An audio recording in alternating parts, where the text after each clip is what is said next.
వే gold trusted gold buyers మీరు తాకట్టు పెట్టిన బంగారాన్ని విడిపించి ఈ రోజు ఉన్న మార్కెట్ ధరకు కొనబడను. పశ్చిమ బెంగాల్లో ఒక్కొక్కటిగా బయటపడుతున్నాయి తృణమూల్ కాంగ్రెస్ నేతల బాగోతాలు. తాజాగా మమతా బెనర్జీ అల్లుడు టీఎంసీ అగ్రనేత అభిషేక్ బెనర్జీ ఆస్తుల చిట్టా బయటపెట్టింది అధికార బీజేపీ. అభిషేక్ కు కేవలం కోల్కతాలోనే 43 అక్రమ ఆస్తులున్నట్లుగా వెల్లడించారు. కుటుంబ సభ్యులు సన్నిహితులతో కలిసి ఉమ్మడిగా రిజిస్ట్రేషన్లు జరిగినట్లుగా గుర్తించారు.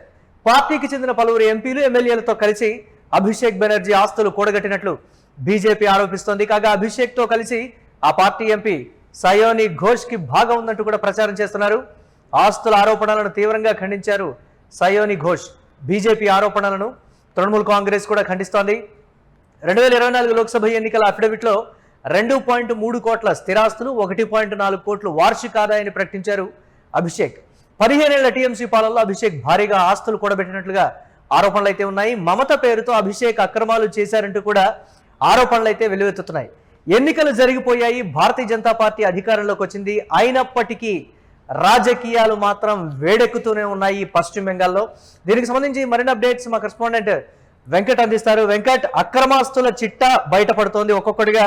తృణమూల్ కాంగ్రెస్ అగ్రనేత అభిషేక్ బెనర్జీకి ఈ స్థాయిలో ఆస్తులు ఉన్నాయని యూటీవీ స్క్రీన్ మీద మనం ఎక్స్క్లూజివ్గా ఆ చిట్టా చూస్తున్నాం. అధికార భారతీయ జనతా పార్టీ విడుదల చేసినటువంటి చిట్టా, అంటే 43 ఆస్తులని అక్రమంగా మేము గుర్తించామనేటువంటి మాట. భారీగా ఈ 15 ఏళ్లలో అభిషేక్ కూడగట్టినటువంటి ఆస్తులు మత్సుక్కి మాత్రమే, ఇంకా చాలా ఉన్నాయనేటువంటి మాట. ఏంటి అప్డేట్స్, ఏ విధంగా చూడాలి? సాధారణంగా ఇది అంటే ఎన్నికలు జరిగినటువంటి ప్రతి రాష్ట్రంలో కూడా జరిగేటువంటి సీనే. ఒక తమిళనాడు, కేరళ తప్ప మిగిలిన అన్ని రాష్ట్రాల్లో కూడా ఈ సీన్ మనం చూస్తూనే ఉంటాం. ఇక గతంలో తమిళనాడులో ఉండేది, అయితే ఇప్పుడు కొంత మా సాంప్రదాయం మారింది. కానీ మిగిలిన రాష్ట్రాలకు సంబంధించి చూసుకుంటే పశ్చిమ బెంగాల్లో అధికారంలోకి రావడానికి దశాబ్దాల పాటు కష్టపడినటువంటి భారతీయ జనతా పార్టీ ఇప్పుడు సువేందు అధికారి రూపంలో అధికారాన్ని కైవసం చేసుకోవడం, ఆ కైవసం చేసుకున్న తర్వాత తమను అధికారంలోకి రానియకుండా అడ్డుకున్నటువంటి తృణమూల్ కాంగ్రెస్ విషయంలో మా బీజేపీ ప్రభుత్వం అక్కడ దూకుడుగా ముందుకు వెళ్తోంది అనేది అయితే మనం స్పష్టంగా అర్థం చేసుకోవచ్చు.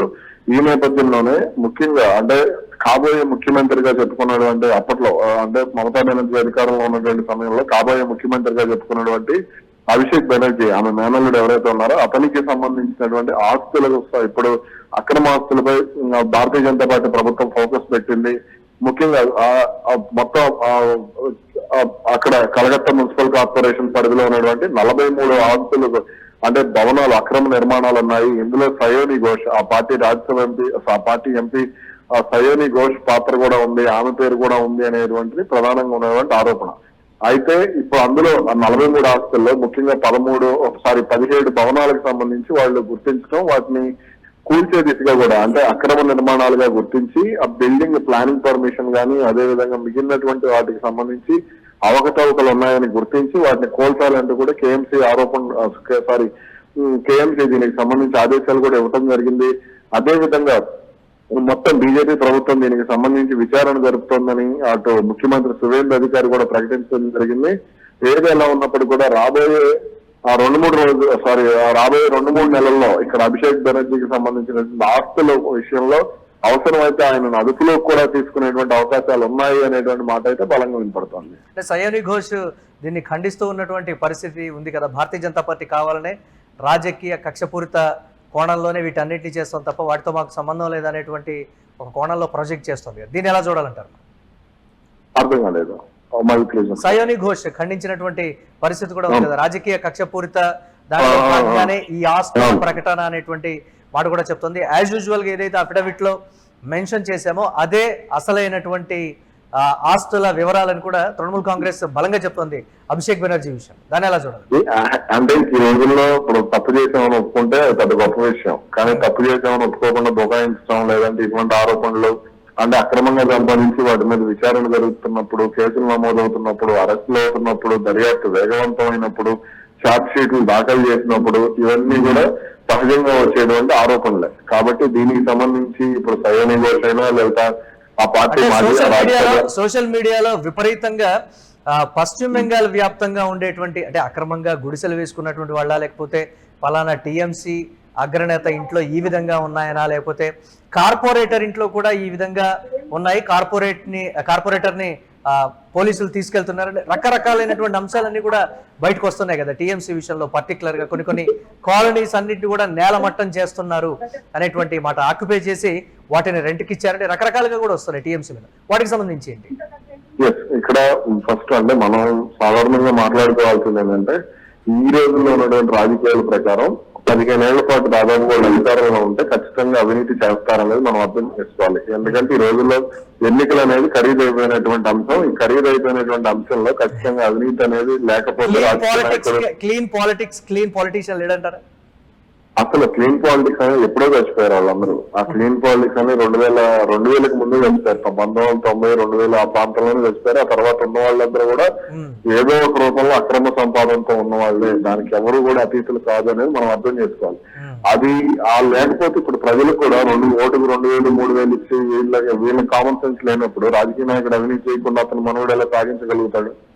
కాబట్టి ఇవన్నీ కూడా ఇప్పుడు తృణమూల్ కాంగ్రెస్ అయినా లేకపోతే ఇంకొక పార్టీ అయినా ఇంకో పార్టీ అయినా సరే, ఇవన్నీ కూడా రాజకీయాల్లో సహజంగా మారిపోయినటువంటి అంశాలు. వీళ్ళు అధికారంలో ఉన్న వీళ్ళు సంపాదిస్తారు, అధికారం మారినప్పుడు వాళ్ళు విచారణ చేస్తారు. ఇదంతా కూడా సహజంగా రెగ్యులర్ ఒక సైకిల్, ఎవ్రీ 5 years స్టోరీ ఇది. అంటే ఉత్తరప్రదేశ్ లో మనం చూసాం మొన్నటి వరకు బుల్డోజర్ పాలిటిక్స్ చూసాం. ఇప్పుడు పశ్చిమ బెంగాల్లో కూడా అదే పాలిటిక్స్ నడవబోతున్నాయి. అదే బుల్డోజర్ వ్యవస్థ భారీగా కూల్చివేతలు కొనసాగించబోతోంది భవిష్యత్తులో. గుర్తించడమే కాదు, మేము కూల్చివేసి కూడా చూపిస్తామని కూడా భారతీయ జనతా పార్టీ, దాన్ని ఎలా చూడాలి? అవును,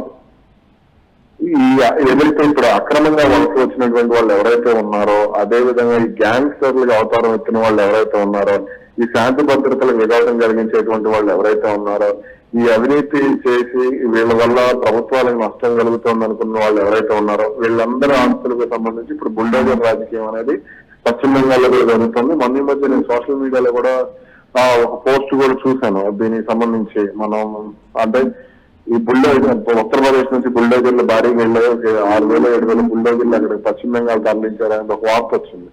కాబట్టి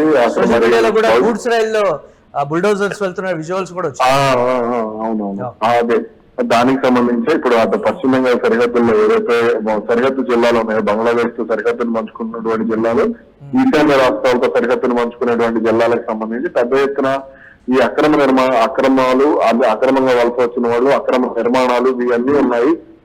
అలాగే టీఎంసీలో కూడా, కలకత్తా మున్సిపల్ కార్పొరేషన్ లో కూడా అక్రమ నిర్మాణాలు భారీగా ఉన్నాయి. వీళ్ళందరికీ సంబంధించి మేము దృష్టి పెట్టామని చెప్పేసి అక్కడ ప్రభుత్వం కూడా చెబుతోంది. వాటిని అన్నిటి కూల్చివేతలు కూడా త్వరలోనే మొదలయ్యేటువంటి అవకాశం అయితే ఉంది.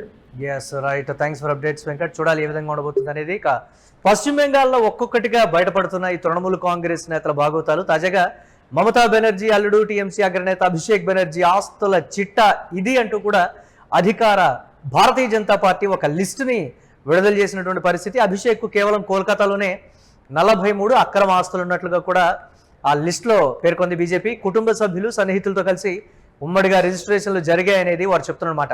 పార్టీకి చెందిన పలువురు ఎంపీలు, ఎమ్మెల్యేలతో కలిసి అభిషేక్ బెనర్జీ ఆస్తులు కూడగట్టినట్లుగా బీజేపీ ఆరోపిస్తోంది.